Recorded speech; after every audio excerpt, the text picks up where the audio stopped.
Olha só, investidor, vou criar uma situação hipotética, onde um cara tem uma lista de ativos, e nesse caso, fundos imobiliários, e a gente vai mostrar como é que ele faz uma melhor alocação dos dividendos que ele recebe desses fundos imobiliários.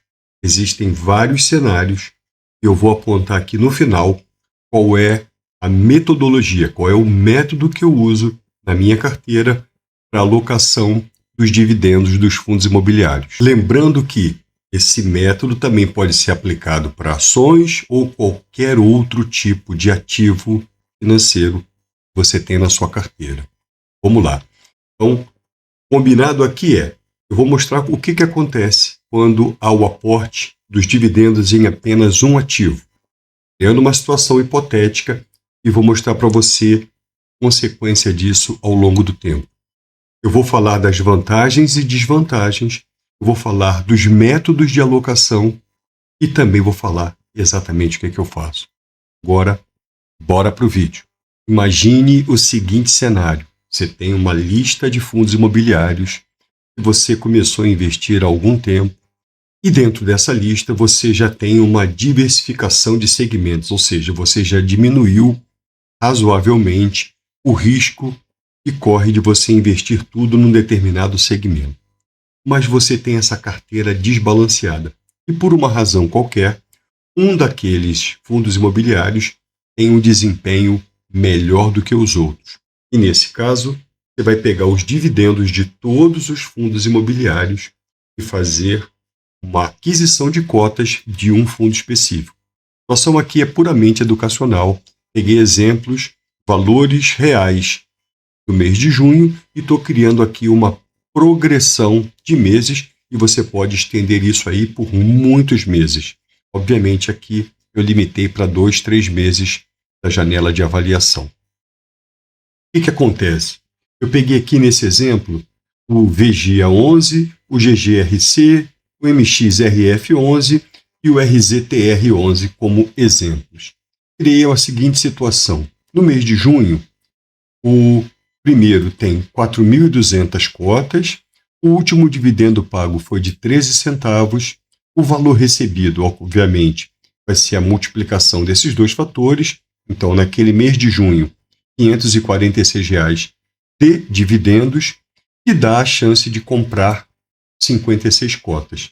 O VGIR é um fundo Fiagro, então a carteira aqui, essa carteira hipotética, ela tem um Fiagro, um fundo de tijolo, um fundo de papel e um outro fundo que ele é multi.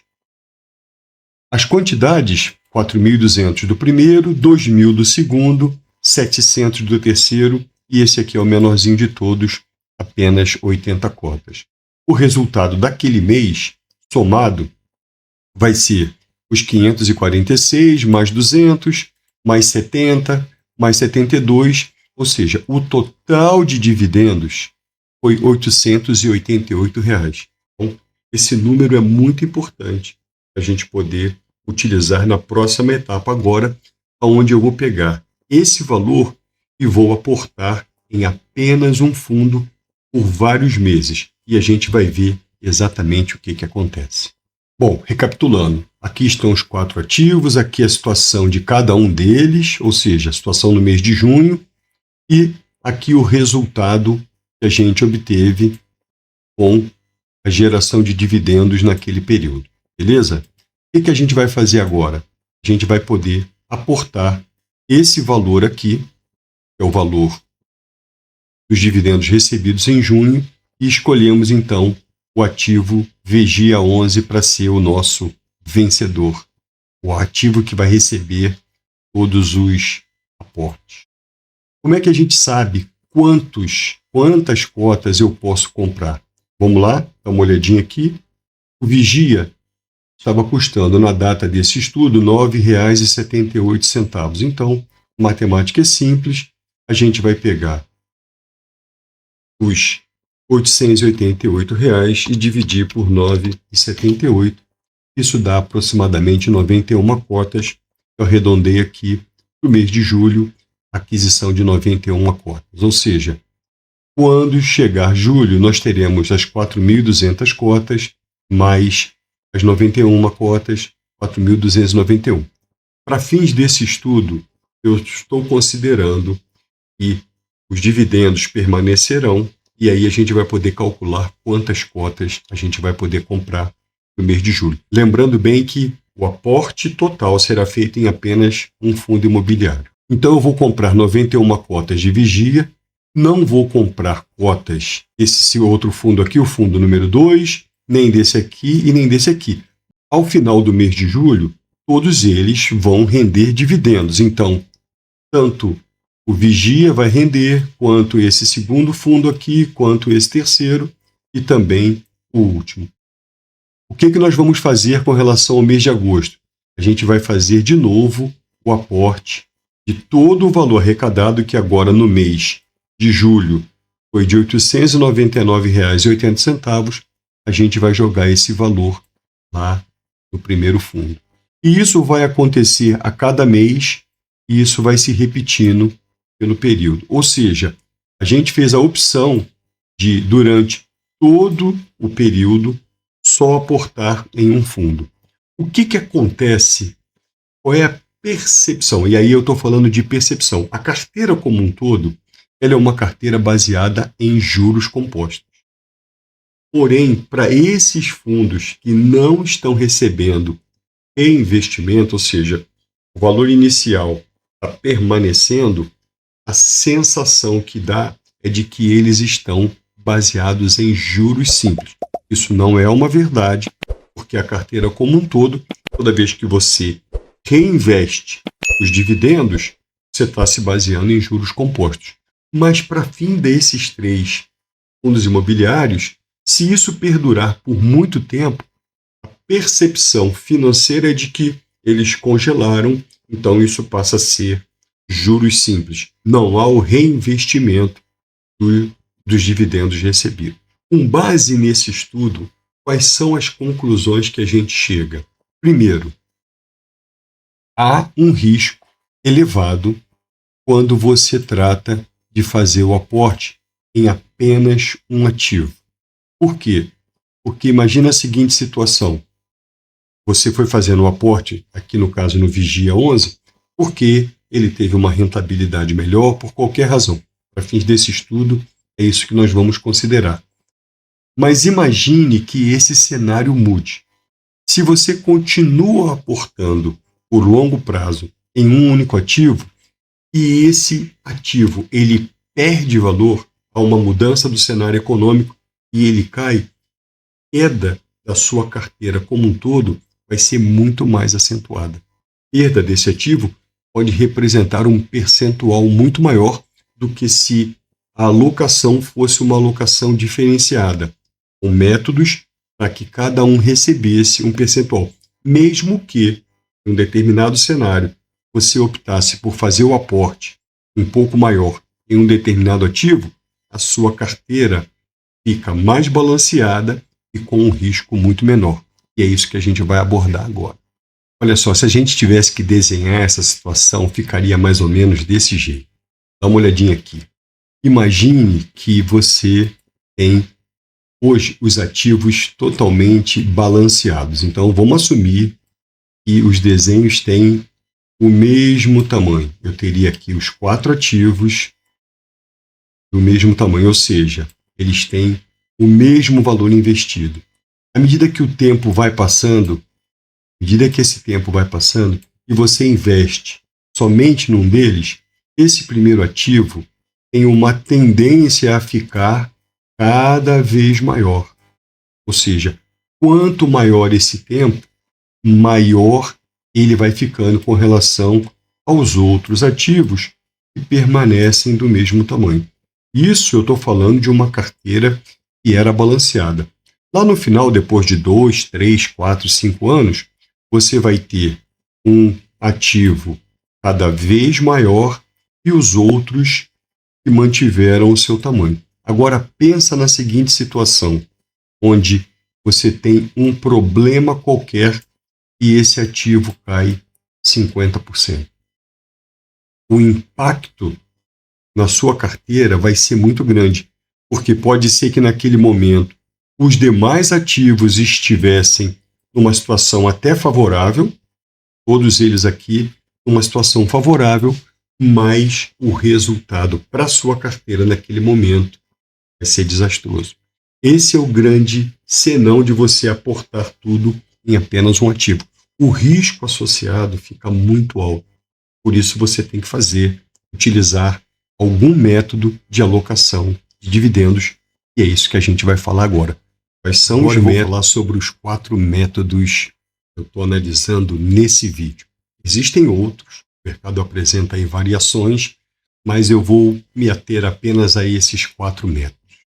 O método número 1, ele trata de você comprar sempre o ativo mais descontado.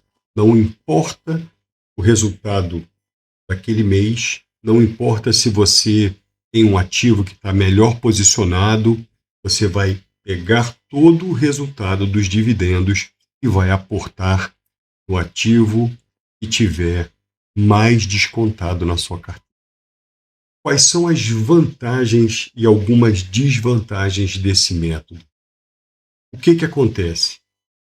Quando você faz esse tipo de aporte, você está levando em consideração que vai haver, ao longo do período, um aumento considerável do número de cotas que você está comprando, porque você pega todo o bolo recebido de dividendos e aporta num único lugar.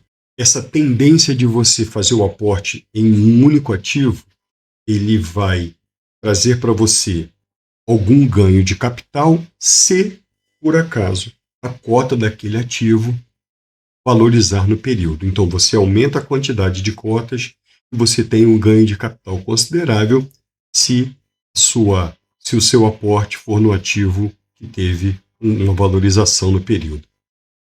Você deixa de seguir uma coisa muito interessante, que é o efeito manada. Por quê? Nessa jornada, vários ativos vão tendo picos ou quedas consideráveis e há uma tendência do mercado a sair em direção a esses ativos.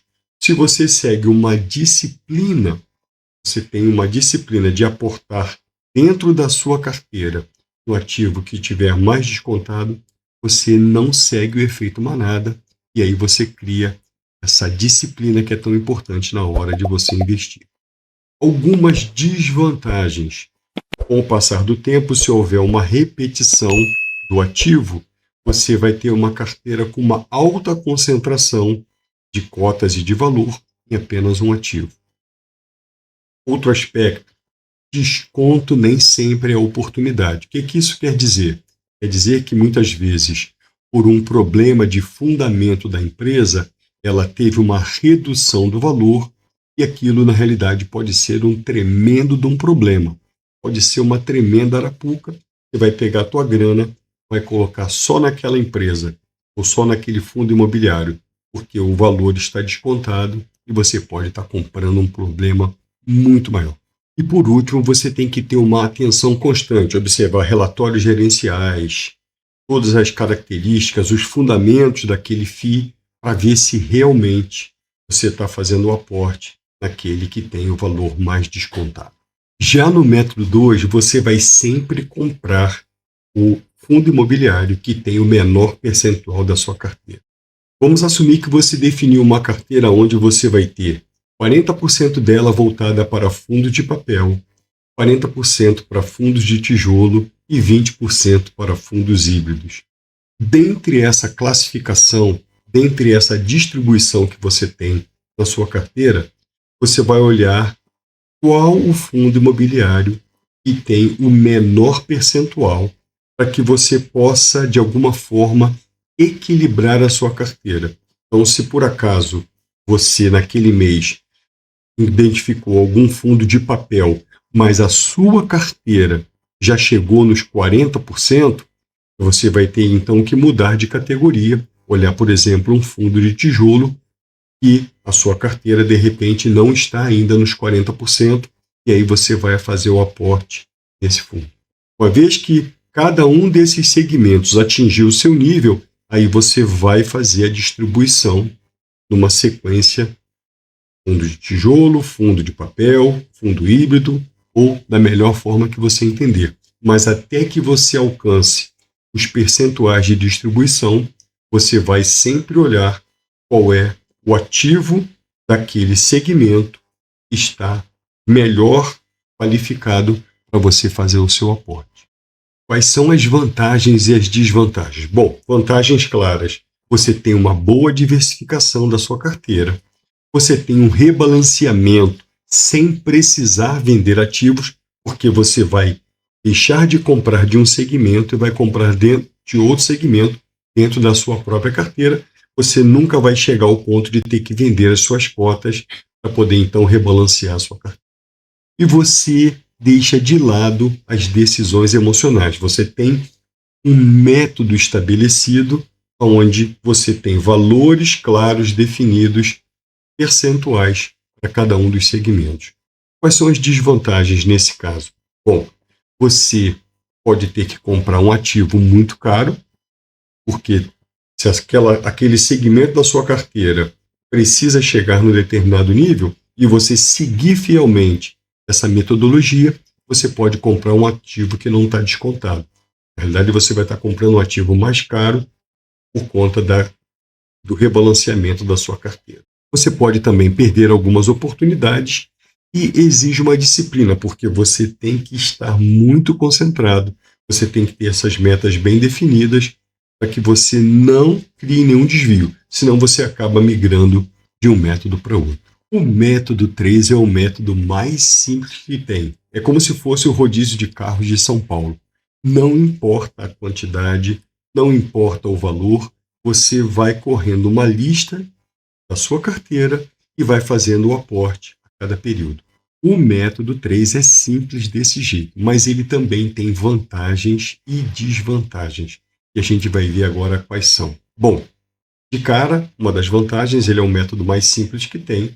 Ele vai distribuir aporte por todos os fundos imobiliários, porque a cada mês você vai fazendo aporte numa sequência e ele não tem influência emocional. Você segue aquela linha de pensamento, segue aquele raciocínio e vai em frente.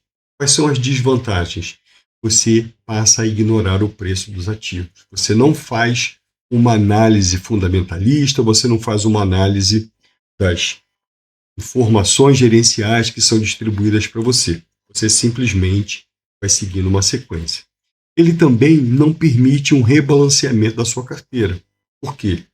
Se você pegar um exemplo onde você tem divisões claras entre fundos de tijolo, fundos de papel e híbridos, você vai seguindo uma sequência, pode ser que o valor fique desbalanceado. E uma outra desvantagem é, você pode comprar fundos imobiliários que estão numa sequência de deterioração, ou seja, eles estão um resultado negativo já por algum tempo, mas como eles estão na sequência da lista, você vai comprar. Então, é um método que você tem que pensar bastante se vai colocar em prática na sua carteira. O método 4, ele é muito interessante. Bom, pela minha empolgação, você já está vendo que é o método que eu utilizo, mas eu vou comentar com mais detalhes depois, porque eu faço uma combinação com outro método que eu já falei. Vamos lá. O método 4, você faz uma alocação por pontuação. Você vai criar um ranking de valores que vão gerar no final um fator multiplicador para você escolher dentre os seus ativos qual é aquele que você vai colocar o seu rico suave dinheirinho. Você tem qualidade da gestão, você pode analisar dentre esses critérios a vacância, o dividend yield, P sobre VP, você vai pegar vários critérios, vai listar, vai colocar pesos para ele, conforme o seu conceito, conforme o seu entendimento, e você vai ver qual é o percentual da sua carteira. Qual é o percentual desse ativo na sua carteira? O resultado é a multiplicação do peso com esse percentual. E aí você vai ter um novo ranking de ativos para você poder investir numa sequência, de forma que você vai ter a sua carteira balanceada, vai fazer a alocação de uma forma técnica e vai ter resultados interessantes. Quais são as desvantagens? Como todos os métodos, eles têm vantagens e desvantagens. Bom, vantagem mais clara é decisão baseada em qualidade. Você está pegando e aportando os dividendos que você capturou naquele mês em ativos de qualidade que estão na sua carteira. A outra coisa é o value trap. Você tem uma redução do value trap. Value trap é uma expressão que diz que você pode ser levado a comprar ativos que estão ruins simplesmente porque eles têm um valor menor. Então, quando você tem o foco na aquisição de ativos somente pelo valor, você pode pegar um ativo que a empresa está passando por um problema, houve uma vacância maior, ou o gestor não está fazendo um bom trabalho, o valor caiu, e aí você, impulsionado por comprar um ativo de valor menor, você acaba caindo nessa condição do value trap. Ou seja, você não cai numa pegadinha do malandro, você não entra nessa de comprar somente porque o valor está muito baixo. A outra vantagem é que a sua carteira tende a ficar cada vez melhor com o passar do tempo, porque você está fazendo uma escolha técnica dos ativos em que você vai fazer o aporte. Desvantagens, como tudo tem desvantagens, dá trabalho, sim, porque você tem que ranquear, você tem que fazer uma análise técnica, uma análise fundamentalista, para então você encontrar, dentre os seus ativos, quais você vai fazer o aporte, ou qual você vai fazer o aporte. E se o número de ativos for muito grande, esse trabalho acaba sendo ainda maior. Outro aspecto muito interessante, a pontuação não pode ser subjetiva, mas ela tem uma tendência. Você tem sempre um ativo que é o mais queridinho, você tem sempre uma tendência de mercado, então você tem que tentar tirar essa subjetividade na hora de você fazer a escolha. E o outro aspecto exige revisões periódicas. Vocês têm que estabelecer critérios, periodicidades, para que você realmente se debruce sobre a sua carteira, faça uma boa análise e aí então você planeje o próximo período. E o que é que eu faço? Qual é o método que eu utilizo? Sem mistérios, vamos lá falar sobre esse método.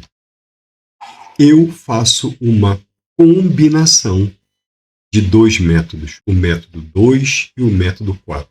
Na prática, o que eu faço? Eu defino uma nota de qualidade para cada fundo imobiliário, com valores de 0 a 10, e reviso trimestralmente. Pego a minha carteira de fundos imobiliários e dou uma olhada, crio novas notas com base na performance daquele fundo imobiliário, análise que eu faço, os relatórios gerenciais e tudo aquilo que está relacionado àquele fundo imobiliário.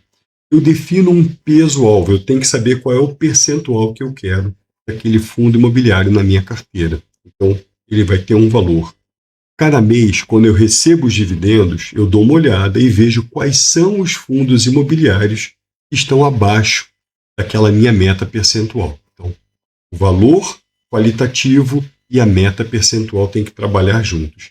E aí, dentre eles, eu olho o valor que eu tenho recebido no mês, qual é o valor de aporte que eu vou fazer. Muitas vezes eu faço em 1, 2, muitas vezes até em 3 fundos imobiliários, quando a situação permite. Mas é dessa forma, é a combinação da qualidade dos fundos imobiliários que eu dei através da nota e o percentual que eu quero daquele fundo imobiliário na minha carteira.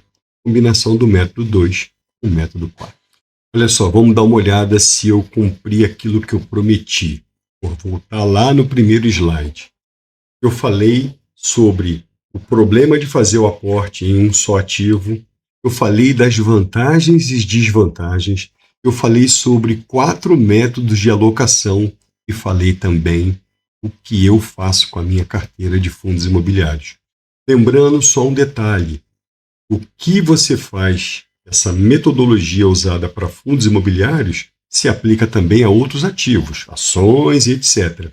Eu usei aqui o exemplo desse conteúdo educacional somente para fundos imobiliários. Agora é com você.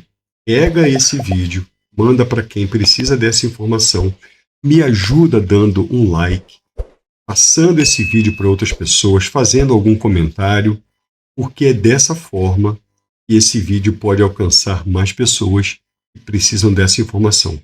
Não importa se você é um investidor iniciante, se você é um investidor intermediário, tem sempre alguma informação que é relevante que você pode colocar no seu dia a dia. Beleza? Agora é com você. Eu fiz a minha parte, estou esperando você. Até o próximo vídeo. Até.